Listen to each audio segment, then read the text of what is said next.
Садыр Джапаров 12 апреля открыл новое здание областной клинической больницы в городе Джалалабад. Его строительство началось в мае прошлого года за счет средств республиканского бюджета. Трехэтажное здание больницы рассчитано на 100 мест. Здесь имеются отделения терапии, неврологии и искусственной почки. Джалалабадская областная больница всего рассчитана на 435 койко-мест, принимает и обслуживает пациентов со всех районов области. А это более 1 200 000 человек.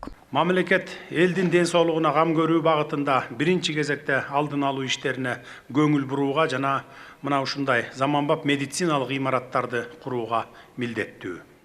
Государство обязано строить такие современные медицинские здания. В 2022 году было получено 207 единиц специальной техники для медицинской сферы, закуплено 218 машин скорой помощи, 117 санитарных машин. Всего приобретено 335 машин. Кроме того, в прошлом году в 30 медучреждениях были проведены строительные работы, отремонтированы областные больницы, перинатальному центру выделено 222 миллиона сомов. Ведется работа по открытию государственных аптек на местах.